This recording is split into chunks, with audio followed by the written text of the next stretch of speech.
सर्वसामान्यांच्या हक्काचा आवाज जागर जनस्थान।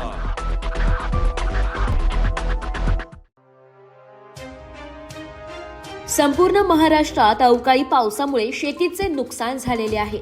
निफाड तालुक्यातील द्राक्ष पंढरी म्हणून ओळख असलेले उगाव येथील शेतकऱ्यांचे अवकाळी पावसामुळे द्राक्ष, मका, सोयाबीन, टोमॅटो पिकांचं मोठ्या प्रमाणात नुकसान झाल्याने उगाव येथील शेतकरी बांधवांनी जलसमाधी आंदोलन केलंय।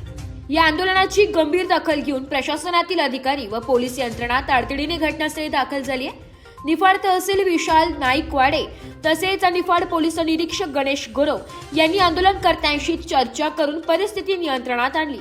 शेतकऱ्यांच्या मागण्यांवर सकारात्मक तोडगा निघावा यासाठी प्रशासनाने आवश्यक ती पावले उचलण्याचे आश्वासन दिले।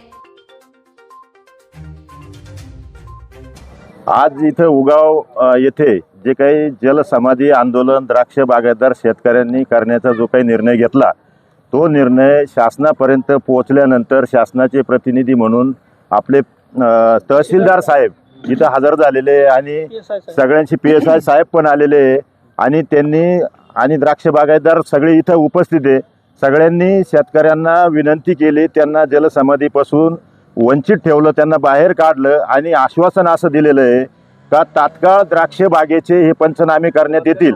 आमचं म्हणणं त्याच्यामध्ये द्राक्ष बागायतदार संघाने जो काही राष्ट्रीय द्राक्ष संशोधन केंद्र आहे पुणे इथे, त्याचा जो काही अहवाल लातूर, धाराशिव त्या भागामध्ये जो दिलेला आहे सांगलीसाठी, त्या अहवालाचीच प्रत आम्ही साहेबांना दिलेली आहे आणि त्या अहवालामध्ये त्यांनी नुकसानीची पूर्णपणे जी टक्केवारी दिलेली आहे 35% पुढे नुकसान झालेलं आहे असं त्यांनी जे अहवाल दिलेला आहे तो अहवाल ग्राह्य धरून आणि तोच अहवाल हा पूर्ण राज्यामध्ये जिथं जिथं द्राक्ष असतील तिथं ग्राह्य धरून तो लागू करण्यात यावा आणि तिकडं ज्या पद्धतीने पंचनामे चालू आहे त्या पद्धतीने तातडीने पंचनामे इथं उगाव इथून सुरुवात करावी। निफाड तालुका राज्यामध्ये सगळ्यात जास्त नुकसानग्रस्त तालुका आहे, याचा द्राक्ष बागायतदार संघाने सगळा रिपोर्ट घेतलेला आहे। त्याच्यामध्ये निफाड तालुक्यामध्ये द्राक्ष बागा लेट असल्यामुळे त्यांची खरड छाटणी लेट होती। खरड छाटणी ही 15 एप्रिल ते 15 मे पर्यंत चालती आणि तिथून कुठं सूर्यप्रकाश मिळाला नाही। डावणी, भुरी, करपा या सगळ्या रोगांचा प्रादुर्भाव त्या बागेवरती झालेला आहे आणि त्याच्यामुळे काडी पण त्याची वंजलेली नाहीये। परत एप्रिल छाटणीपासून आतापर्यंत एका शेतकऱ्याला उत्पादन खर्च हा 1 लाख ते 1.25 लाख रुपये आलेला आहे, कारण आंतरप्रवाही औषधं हे कधी खरड छाटणीनंतर मारावं लागत नव्हते।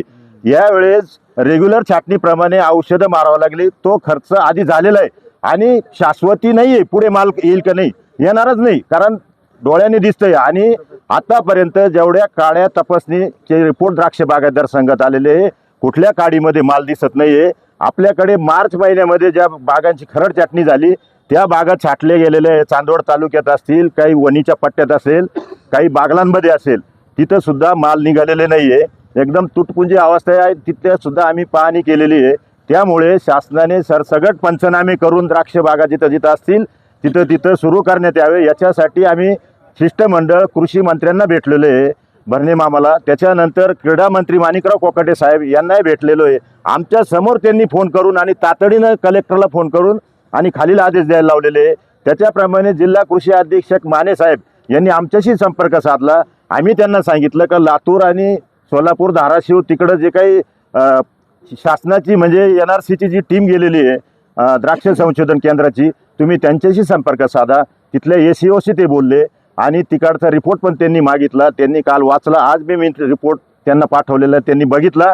हे आता आपल्याला थोड्या वेळापूर्वी त्यांनी सांगितलं का कलेक्टरशी बोलून ताबडतोब तुम्हाला मेसेज करतो आणि हे पंचनामे चालू करण्यासाठी विनंती ते आपल्या वतीने करणार आहे। आणि जिल्ह्यात आपलं तहसीलदार साहेब पण आता ते आपल्या इथून गेल्यानंतर ताबडतोब कलेक्टर साहेबांना मंत्री लेवलला शासनाला सगळा रिपोर्ट सादर करतील आणि आपण असं त्यांनी आपल्याला आश्वासन दिलेलं आहे का पंचनामे हे तात्काळ चालू होतील।